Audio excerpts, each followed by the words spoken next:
මේ යෝධයා අවදි කරවන දේශී අඳුහැරය.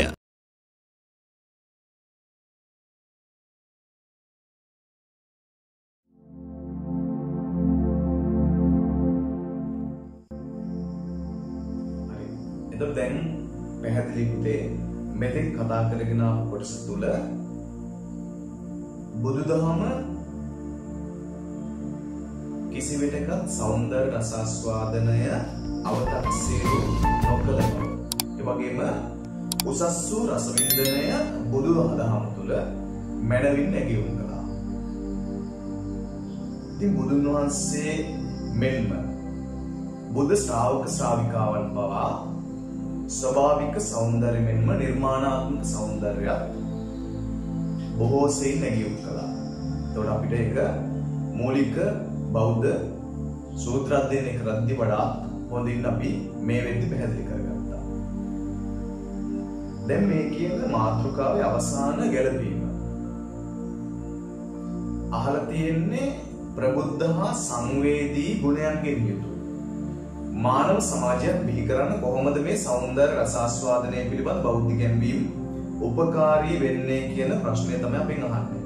එතකොට මේ අවසාන ගැළපීම හදද්දී අපිට වැදගත් වෙනොත්තේ බෞද්ධ ගැන්වීම් අනුව පුද්ගලයෙකුගේ චරිතය ප්‍රධාන අංශ දෙකකින් සංවර්ධනය වෙන්න ඕන.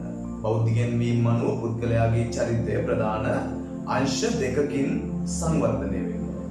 ඒ පළවෙනි අංශය තමයි පුතේ පුද්ගල චරිතය භාවමය වශයෙන් මෙන්ම දෙක බුද්ධිමය වශයෙන් භාවමය වශයෙන් මෙන්ම බුද්ධිමය වශයෙන් ඒ දෙයන්ශය තුළින්ම පුද්ගලයෙකුගේ චරිතය සංවර්ධනය වෙන්න ඕන. එතන මොකද්ද මේ භාවමය අංශය සංවර්ධනයක් කියන්නේ? එතකොට මේ භාවමය අංශය සංවර්ධනයක් කියන්නේ පුද්ගල సంతානය තුළ කරුණාව, දයාව, අනුකම්පාව, මෛත්‍රිය, ආදරය, සොම්නස, ශ්‍රද්ධාව මේ කියන සංවේදී ගුණධර්මයන් පුද්ගල సంతානය තුළ වර්ධනය කරගන්න එකට අපි කියනවා භාවමය අංශයේ දියුණුවක් කියලා. එතකොට මේ භාවමය අංශයේ දියුණුව නොමැති කිසිදු මිනිසෙක් හට නිර්මාණාත්මක හෝ ස්වභාව සෞන්දර්යය අත්විඳීමේ හැකියාවක් නැහැ. ඉතින් මේ භාවමය අංශයේ වඩා දියුණු පිණිස තමයි අපි නොදකින සියුම් තැන් පවා වින්දනය කරන්නේ. අපි නොදකින සියුම් තැන් වඩා රසවත්ව වින්දෙත්තේ භාවමය අංශයේ සංවර්ධනීය තලයටම ගිය පිණිස. මලක සුවඳ පැහැය විඳගන්න ප්‍රබුද්ධයා ඒ විඳීම සිදු කරන්නේ භාවමය අංශයේ දියුණුව තුළින්. ඉතින් මේ ආදරය සොම්නස නැතිනම් ශ්‍රද්ධාව නැතිනම් පුද්ගලයාට කිසිවක් රස විඳීමේ හැකියාවක්.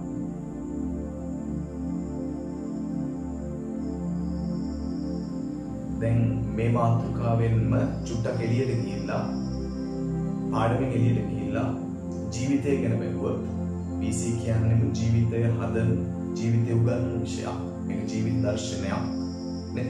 ඒකනේ පොඩ්ඩක් එළියට ගත්තම මේක ජීවිතයත් එක්ක සම්බන්ධ කරොත්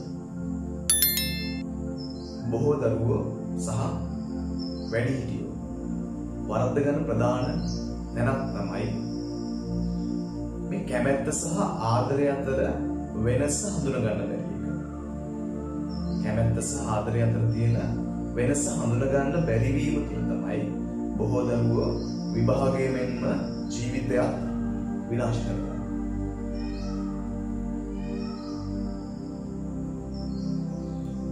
මේ පාඩමට අදාළව අපි ගත්තොත් මලක් උපමාවට ගමු. මලක් පිළිබඳව කැමැත්තක් ඇති වෙන කෙනා. මලක් පිළිබඳව කැමැත්තක් ඇති වෙන කෙනා. ඔහු උත්සාහ කරන්නේ ඒ මල අයිති කරගන්න. මගේ කරගන්න. කැමැත්ත ඇති වුණාම ඒක අයිති කරගන්න ආසයි. ඉතින් කොහොම හරි මේ මල තමන්ගෙම කරගන්න උත්සාහ කරනවා. ඉතින් මල කඩා ගන්නවා. ළඟට අරන් සුවඳ බලනවා. පෙති අත ගාන බලනවා. නේ? පෙති කඩනවා. රේරු පොඩි කරනවා. අනේ ටික වෙලාවක් යනකොට මේක මැලවිලා පර වෙලා යනවා. විසි කරලා දානවා. අද කාලේ ගොඩක් ගෑනු ළමයිගේ ජීවිතවලට වෙන්නේ ඔය දේ තමයි. කැමැත්ත ආදරය කියලා හිතාගෙන ඔහේ හරි යන කාගේ හරි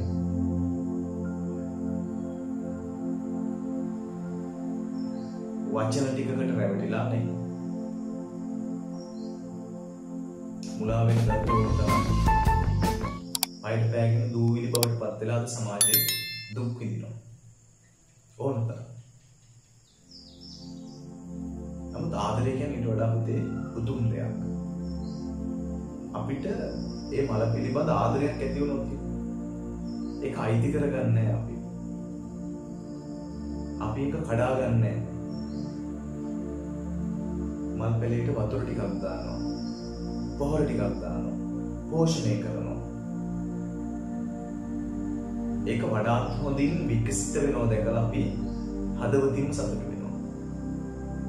ඒ තමයි ආදරය. ඉතින් මේ වගේ ආදරයක් ඔබ නොදැක්කත් පවතින්නේ ඔබේ දෙමව්පියන් තුළ සහ ඔබේ ගුරුවරුන් තුළ සහෝදරයන් තුළ.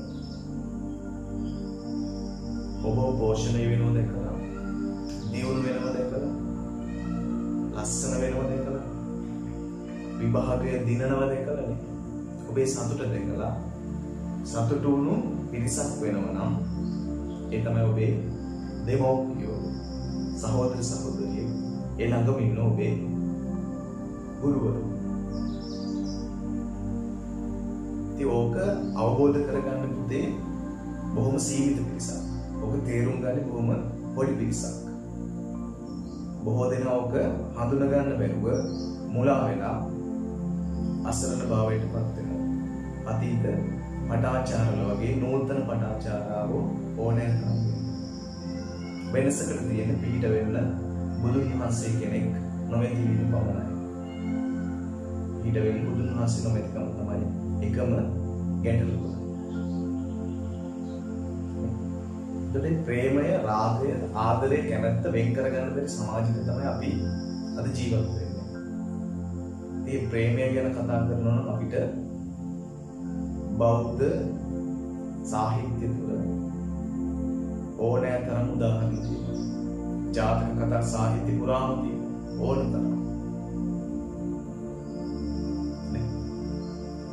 ලෝකේ හොඳම ප්‍රේම වෘතාන්තය අපි හිතනවා ඔය ටච් මහලත් එක්ක සම්බන්ධ වෙච්ච එක කියලානේ.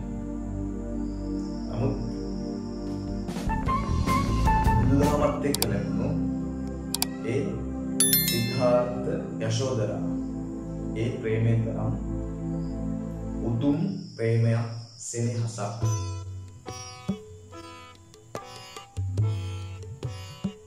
නොමැති තරම්.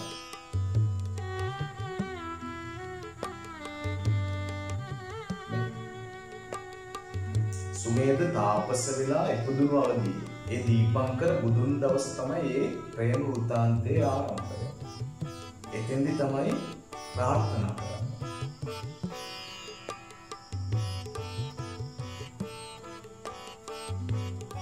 ඒකනේ අර ප්‍රමුඛන සිද්ධාර්ථ උන්වහන්සේගේ මේ පද වෙලා ලියවෙන්නේ කරුණාරත්න දිව්‍යගණේශූරි ගායනා කරන ලාදරු ගෝපත් සෙනිසකසේ යශෝදරා දේවි වාවන බැරිදන රහසේ හිතුවා පෙර සංසාරේ ඇසුර මතක් වී ලාදරු සිද්ධාර්ථ කුමාරයා ඊගේ ඉක්ිරාවියක් ඇය අඬපු ආකාරය කිසිවෙකුට නොඇසෙන්න දුක තද කරගෙන ලාදරු රූප සෙමින් සැනසී. ලස්සන උපමා. එතන සංවේදී බොහෝ පිරිසක් භාවමයන් ශීතිවුණු බොහෝ පිරිසක් පෙළඹෙනවා මේ විදිහේ ටිකක් කර ප්‍රබුද්ධ ගීත විඳින්න. ඒ ගීතේ තුළම මැදහරි කියන උපතේ අන්තරා කොටසක ලේන කුලේ සිට ආගිය මඟට ඉතියා නොසැලෙන පාන්කනස් නිවන් දකින්න තුරු මේ සංසාරේ පසුපස ආවා සෙවණැල් නිර්වාණය දක්වාම ආදරය ප්‍රගුණ දීපංකර බුදුන් දවස ආරම්භන ආදරය ප්‍රේමය අවසන් වෙනවා ගෞතම බුද්ධ ශාසනය තුළ යශෝදරා දේවී යශෝදරා මහ රහත් තෙරණිය පිරිනිවන් පෑවේ බුදුන් වහන්සේගේ පිරිනිවීම ඒ ප්‍රේමය අවසන් වෙනවා පෙර සංසාරේ ඇසුර මතක් ආත්ම ගණනක් ආපු එකක් නේ ආත්ම ගණනාවක් ප්‍රගුණ කරපු ප්‍රේමයක් ප්‍රාර්ථනා කරපු ප්‍රේමයක් අහලා තියෙනවා අපි ඕනෑ තරම් නේ ඔව් ජාතක කතා සාහිත්‍ය පුරාවටම විදිනවා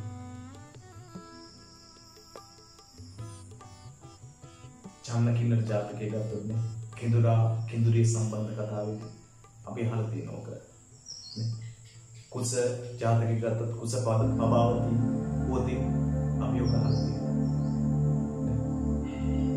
උම්මග්ග ජාතකය ගත්තොත් අමරාදේවි සම්බන්ධ කතාවෙන් අපි ඔක අහලා තියෙනවා විසන්තර ජාතකය ගත්තොත් මන්ත්‍රී දේවි සම්බන්ධ කතාව තුළ අපි ඔය ප්‍රේමය දැක්කා ප්‍රේමය ඇහුවා ඒ විදිහේ උතුම් සෙනෙහසක් උතුම් ප්‍රේමයක් ජයග්‍රහණය දක්වාම පසුපසින් ඉන්න ප්‍රේමයක් වර්තමානයේ හඳුනා ගැනීම කියන එක බොහෝසේ අපහසුයි ඒක හරියට කිසාගෝතමිය නොමලගයකින් අබමිටක් හොයාගෙන ගියා වගේ අමාරු දෙයක්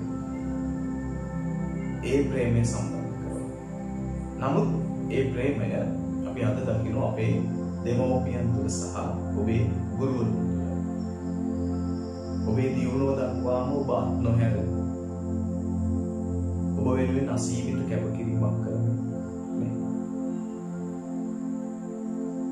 වැරදි මඟකට යද්දී නිවැරදි මඟට ගනිමින් හෙවණැල්ල වගේ පසුපසින් ඔබේ දිනුම දක්වාම ඉන්න පිරිස තමයි ඔබේ දෙමව්පිය සහ ගුරුවරු සහෝදර සහෝදරිය. ඉතින් ඒක අවබෝධ කරගන්න දරුවෝ ටික ජීවිතේ ඉදිරියට යනවා. එහෙම නැතුව ඔය ෆැන්ටසි ලෝකයේ තුල හරි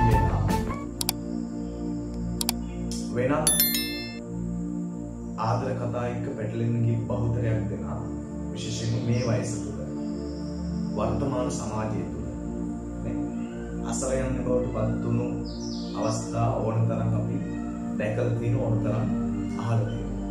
ඒ නිසා මේ ජීවිතය කියා දෙන වේශීවිසිය තුළ මේ කොටස ඔබට කියන්න ඕන කියලා හිතුනේ ඒක. නේ.